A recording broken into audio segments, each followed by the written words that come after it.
कबाड़े वाले, प्लास्टिक, लोहा, गत्ता। भैया मेरे घर में ना कबाड़ पड़ा हुआ है, प्लास्टिक गत्ते वो सब ले लोगे आप? हाँ मैडम, ले लूंगा। तो चलो फिर। कहाँ मैडम, बाहर ही ले आओ ना सामान।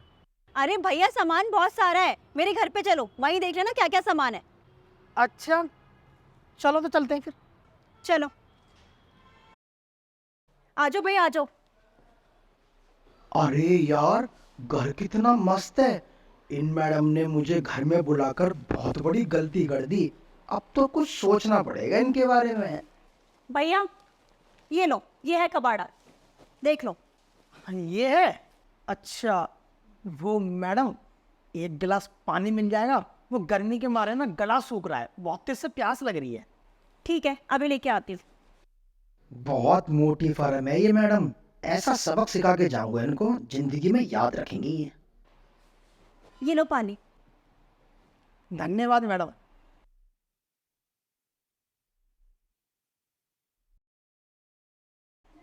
ठंडा पानी था, मजा आ गया पी के। ये लो। भैया देख लो, इसमें सारा कबाड़ा मैंने भर दिया है, इसके जितने भी पैसे बने ना आप मुझे दे देना। ठीक है मैडम, मैं देख लेता हूँ। अरे स्टील, लोहा, प्लास्टिक, मैडम ये तो सारा मेरे काम का है, मैं ले जाऊंगा। वो मैडम, अगर आप बुरा ना मानो तो मैं आपसे एक बात पूछूं? हाँ पूछो। मैडम इस घर में आपके अलावा कोई और भी रहता है या फिर आप अकेली रहती हो? नहीं नहीं, मैं अकेले क्यों रहूंगी, मेरे हस्बैंड रहते हैं ना मेरे साथ। अच्छा, हस्बैंड रहते हैं। हाँ, और वो शाम को आएंगे। क्यों, कोई बात है क्या? नहीं नहीं, कोई बात नहीं है, वो तो बस मैं ऐसे ही पूछ रहा था। मैडम वैसे आपका घर बहुत अच्छा लग रहा है, कोई भी आएगा ना और देखेगा तो देखता ही रह जाएगा। हाँ हाँ ठीक है, अब बातें बनाना बंद करो, अब इसको देख लो और मुझे बताओ कितने पैसे हुए। तुम्हारे पास तराजू वगैरह है या नहीं तौलने के लिए? हाँ हाँ मैडम, तराजू है ना मेरे पास। वो सामने वाला रोड है ना, उसके बराबर में जो एल टाइप की दुकान है, वो मेरी तो है दुकान, वहीं बिजली वाला कांटा लग रहा है, वहीं तोल लूंगा और जितने पैसे बनेंगे यहीं आके दे जाऊंगा आपको, कोई दिक्कत थोड़ी ना है। हाँ दिक्कत तो नहीं है, लेकिन कम से कम तुम्हें अपने पास कांटा तो रखना चाहिए। चलो मैं तो तुम पे विश्वास करके कबाड़ा दे भी दूंगी, और किसी का कबाड़ा ज्यादा हुआ उसने तुम्हें नहीं दिया फिर? अरे ऐसे व्यापार नहीं होता जो तुम गली गली ऐसे बिना कांटे के घूम रहे हो। मैडम बात तो सही है आपकी, वो क्या है ना, मेरी ठेली खुद की है, लेकिन वो कल है ना खराब हो गई, इसलिए मैं आज ये कट्टा ही लेके घूम रहा हूँ। अब इसमें मैं तराजू लेके घूमूंगा तो मुझे बहुत सा लगेगा। अगर कोई कबाड़ देगा तो सामने कितनी सारी दुकान है, कहीं भी तोड़ लूंगा जाके, और अगर जिसको विश्वास नहीं है तो वो साथ चल ले, कोई दिक्कत नहीं है। हाँ ठीक है, अब तुम जाओ, इसको तौल के ना मुझे पैसे दे जाना। अब इतने से सामान के लिए मैं क्या जाऊँ तुम्हारे साथ? हाँ हाँ कोई दिक्कत नहीं है, मैं अभी दे जाऊंगा तुम्हें पैसे। वैसे मैडम, वो आपके हस्बैंड काम क्या करते हैं? मेरे हस्बैंड तो बिजनेसमैन है, ये घरों में टाइल लगती है ना, उसकी शॉप है उनकी। अच्छा, जभी आपका इतना बढ़िया घर है। सही है मैडम। अरे तुम क्यों पूछ रहे हो ये सब, मुझे ये बताओ पहले।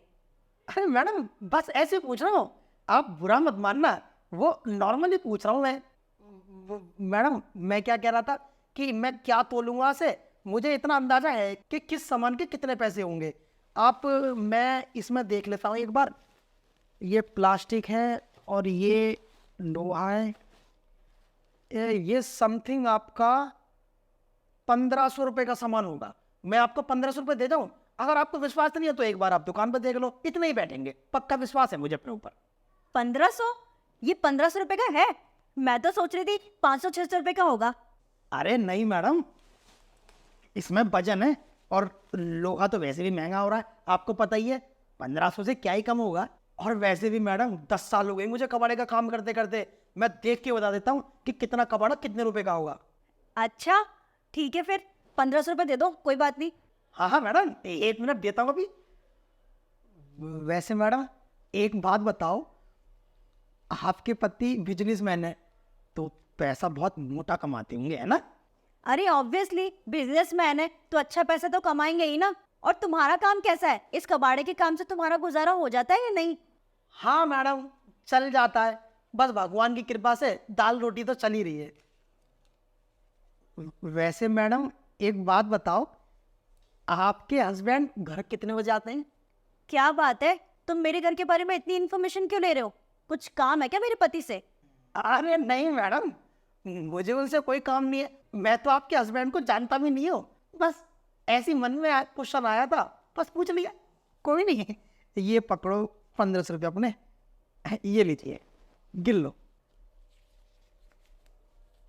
चलो ठीक है, अब तुम जाओ। जी मैडम। मैडम देखो, आप ना मत मानना, एक नॉर्मली बात पूछूंगा आपसे। वो मुझे अपने घर के लिए ना टेल चाहिए थी, और आपके हस्बैंड काम भी करते हैं, तो एक बार ये बता दो वो रात में कितने बजे आते हैं? अरे इतनी इन्फॉर्मेशन तो कोई पुलिस वाला भी नहीं लेता जितनी तुम ले रहे हो। खैर, मेरे हस्बैंड रात को 10 बजे आते हैं। और कुछ? अच्छा, तो इसका मतलब आप इस पूरे घर में इस समय अकेली हो? हाँ हाँ भाई, अकेली हो। रात को जब हस्बैंड 10 बजे आएंगे तो अकेली ही रहूंगी ना। अब तू जाए यहाँ से, मेरा दिमाग मत खराब कर। वैसे भी मुझे घर में बहुत सारे काम है। अरे मैडम, आप तो बुरा मान गई। मैं जा रहा हूँ, मैं रुक के यहाँ क्या करूँगा? मुझे भी तो काम करना है। मैडम, आपके हस्बैंड 10 बजे ही आएंगे ना, बीच में तो नहीं आएंगे?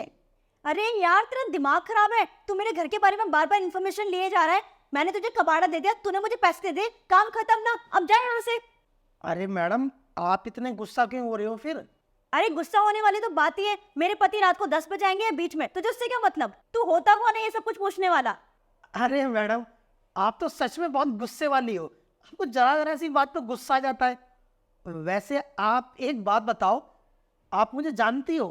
अरे नहीं जानती, तू मेरा कोई रिश्तेदार थोड़ी है। तू बाहर कबाड़ा फेंकना था, मेरे घर में कबाड़ा इकट्ठा हो रहा है, इसलिए तुझे घर में बुला लिया, बस बात खत्म। नहीं मैडम, बात ही तो खत्म नहीं है। आपको शायद पता नहीं है, आपने मुझे अपने घर में बुलाकर कितनी बड़ी गलती करी है। क्या मतलब? कहना क्या चाहता है तू? मैडम, मैं ये कहना चाहता हूँ कि आप मुझे जानते नहीं हो, और ना ही आपने मुझे आज से पहले कभी देखा होगा, और आपने मेरे बारे में बिना जाने कुछ अपने घर में बुलाकर अंदर बैठा लिया, और सब कुछ अपने बारे में पता कर मेरे अंदर का डर भी खत्म कर दिया। मुझे ये भी बता दिया कि इस समय मैं अकेली हूँ, रात में मेरे पति 10 बजे आते हैं। तुमने एक भी बार ये नहीं सोचा कि मैं अनजान लड़के को ये सब क्यों बता रही हूँ? वाह, क्या माइंड है आपका मैडम। आपको पता है मेरा नेचर कैसा है, अच्छा नेचर है, गलत नेचर है, मैं किसी के बारे में अच्छा सोचता हूँ या बुरा सोचता हूँ, तुम नहीं जानती होंगी। अच्छा मैडम, एक बात बताओ, मान लो अगर मैं इस समय फोन करके 6-7 लड़कों को बुला लूं और आपके हाथ पैर बांधकर मैं इस घर में से जितना भी पैसा है, गहना है, सब कुछ लूट कर ले जाऊं, तो तुम क्या कर लोगी? नहीं नहीं भैया, प्लीज ऐसे मत करना। अरे मैडम, आप बिल्कुल भी मत घबराओ। मैं ऐसा इंसान नहीं हूं जैसा आप सोच रही हो। मैं तो नॉर्मली कबाड़े देखता हूँ, लूटपाट वाला इंसान नहीं हूँ। टेंशन मत लो, मैं तो आपको सिर्फ समझाने की कोशिश कर रहा हूँ। मैडम, मैं आपको ये बताना चाहता हूँ कि आपने मेरे बारे में बिना जाने कुछ आपने मुझे घर में बिठा लिया। अरे आजकल का जमाना कितना खराब है, घर में लेडीज अकेली होती हैं और राह चलते किसी को भी अपने घर में बिठा लेती हैं, और ये तक नहीं सोचती कि ये किस नेचर का होगा, कैसी आदत होगी इसकी, और जो पूछ रहे वो भी आसानी से बता दे रही हो। मैडम, जब मैंने इस बात पर थोड़ा गौर किया ना, तो मुझे ऐसा लगा कि आप कितने लापरवाह हो। मैडम, कभी भी कुछ भी हो सकता है, इसलिए कभी अनजान लड़के को घर में मत बिठाओ। सावधानी बरतनी बहुत जरूरी है, क्योंकि आज के युग को देखकर है ना, इंसान सतर्क रहेगा वही सुरक्षित रहेगा, वरना अगर तुमने जरा सी भी लापरवाही करी तो इंसान की जिंदगी बर्बाद हो जाती है। अब मुझे ये भी पता है आप ये सोच रही होंगी कि पुलिस का सहारा लेंगी। मैडम, पुलिस तो आएगी बाद में, और जब तक जो होना होगा ना वो हो जाएगा। इसलिए सावधानी बरतो और सुरक्षित रहो, और किसी को भी अपने घर की इंफॉर्मेशन मत दो, क्योंकि मैडम लेडीज कितनी भी पावरफुल हो लेकिन मर्द के आगे हमेशा कमजोरी रहती है।